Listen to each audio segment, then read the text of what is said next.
Assalamualaikum warahmatullahi wabarakatuh. Para pecinta Ari Raja Channel yang berbahagia, kemarin itu ada sidang lanjutan gugatan terhadap Presiden Jokowi terhadap ijazah palsu yang diduga palsu dari milik Presiden Jokowi. Nah, itu di tengah sidang setelah perdebatan seru antara pengacara, penggugat, tergugat, dan majelis hakim, tiba-tiba hakim seluruhnya meninggalkan ruang sidang tanpa mengetok palu, tanpa membuat keputusan apa-apa. Dan seperti ini detik-detik mereka meninggalkan ruangan.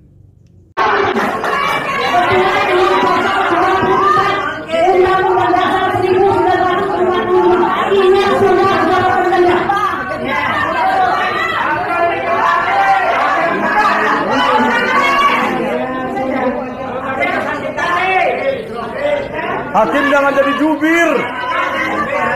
Oh, hakim jadi jubir ini, Mas. Kalau hakim tidak membuat Untuk apa dah? hakim ganti.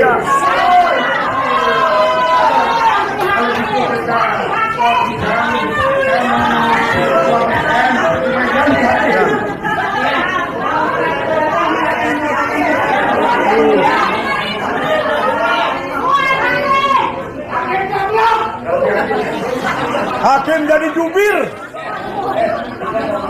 Ternyata kacungnya ada di sini juga.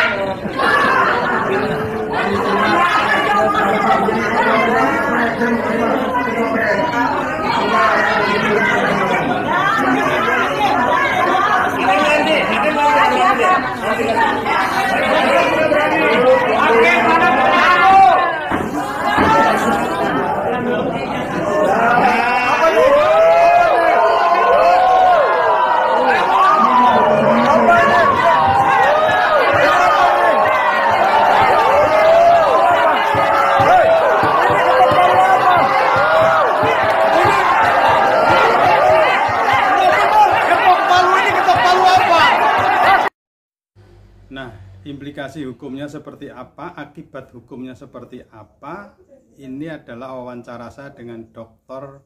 Muhammad Taufik SHMH, ahli hukum pidana, dosen hukum Fakultas Hukum Universitas Sultan Agung, Unisula Semarang. Kita dengarkan penjelasan beliau. Assalamualaikum warahmatullahi wabarakatuh. Saya kali ini seperti biasa menjawab pertanyaan rekan saya, Aryono Lestari atau Pak Haji Ari, ya, pemilik akun Ari Raja Channel TikTok, ya. Ini beliau ini sahabat lama saya, ya, sahabat lama saya sebagai narasumber dan beliau waktu itu wartawan, ya. Terakhir jabatannya adalah General Manager Radar Jogja, dan beberapa kali saya membela kasus hukum yang melibatkan wartawan. Nah, tadi dia sampaikan pertanyaan, bagaimana pendapat Mas Taufik kaitannya dengan hakim yang menyidangkan perkara ijazah palsu yang lagi ditangani oleh teman-teman pengacara, ada Tri Kurnia Rayani, ada Damai Hari Lubis, ada Egy Sujana, dan masih banyak yang lain. Nah, saya ingin katakan dalam kesempatan yang sangat berbahagia ini bahwa hakim itu bukan profesi yang bebas atau kebal dari hukum.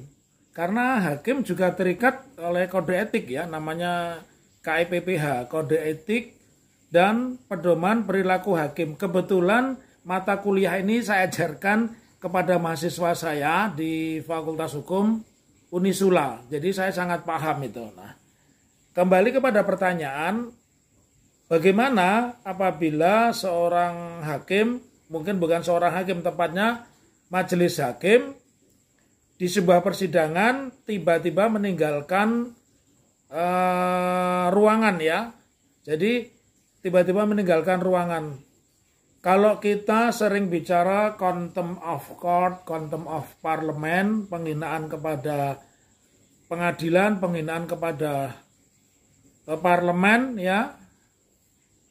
Lalu bagaimana jika di dalam sebuah persidangan ada hakim yang perilakunya seperti itu?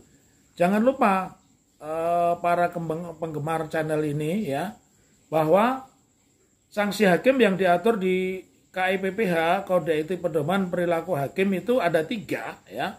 Yang pertama adalah sanksi ringan, sanksi sedang, dan sanksi berat. Meskipun orang mungkin tidak sepakat, tetapi sesungguhnya apa yang dilakukan oleh majelis hakim di dalam persidangan ijazah palsu Jokowi ya, saya tidak melihatnya apakah ini berat, apakah ini sedang, tapi itu tidak etik ya, tidak etis, dan itu bagian dari pelanggaran terhadap ruang sidang atau contempt of parliament, atau penghinaan tepatnya ya. Karena itu penghinaan ya tentu ada sanksi. Yang ingin saya bahas di dalam kesempatan ini, oh iya saya lupa ini, saya memakai ikat kepala dari suku Sabu di Nusa Tenggara Timur. Jadi saya kalau ke daerah saya mengkoleksi ikat ya, dan hampir semua daerah punya ikat. Nah, kembali kepada topik tadi, lalu di mana pelanggarannya hakim itu bukan hanya tidak boleh meninggalkan ruang sidang ketika sedang berseteru, seburuk apapun kondisi ruangan sidang itu ya, karena pengacara aja nggak boleh, hakim itu membentak pun nggak boleh. Jadi di dalam banyak peristiwa persidangan hakim itu membentak-bentak seolah-olah dia sedang menginterogasi. Ini nggak boleh ya. Sebagai bukti tidak boleh apa, seorang yang dihadapkan di muka persidangan itu borgolnya saja dicopot, baju yang melekat misalkan baju oranye tulisannya tahanan itu pun dicopot. Nah, artinya apa? Biar di situ dia mendapatkan kemerdekaan. Dan itu dijamin di pasal 183, 184, terutama adalah 185 KUHP, ya, bahwa bukti yang paling kuat itu apa yang disampaikan di depan persidangan, entah itu saksi, entah itu ahli, atau itu terdakwa. Nah, jadi karenanya berdebat setegang apapun tidak layak seorang hakim itu meninggalkan ruang sidang. Dan saya di dalam forum ini, saya ingin teman-teman memiliki kreativitas, memiliki keberanian melaporkan ke Komisi Yudisial. Nanti akan dibentuk komisi etik yang terdiri dari Mahkamah Agung dan Komisi Yudisial. Jadi bawa ke sana itu, kasih pelajaran itu, nggak boleh hakim kok meninggalkan ruang sidang. Harus jelas ruang sidangnya apa. Kalaupun dia riuh, dia bisa perintahkan dengan ketuk palu, keluar kalian dari ruang persidangan. Jadi memang ada satu kelemahan mendasar kenapa ada perilaku hakim seperti ini. Karena sekarang rekrutmen hakim itu setelah dia menjadi analis, 2 tahun dia kalau lulus itu 2 tahun setelah jadi PNS atau aparatur sipil negara, dia itu langsung jadi hakim praktek. Dan inilah yang berbahaya, yang akhirnya memunculkan hakim-hakim seperti itu. Banyak hakim itu tidak menguasai masalah, ya, termasuk di pengadilan Surakarta ini, perkara sederhana small claim court, ada hakim tunggal padahal yang memutus pihaknya kurang. Di dalam perkara sederhana ini nggak perlu pihaknya banyak, karena pihaknya memang 1 lawan 1. Jadi sekali lagi, tidak semua hakim itu cerdas, tidak semua hakim itu pintar, dan yang pasti hakim itu tidak kebal etik, tidak kebal hukum. Saya menyarankan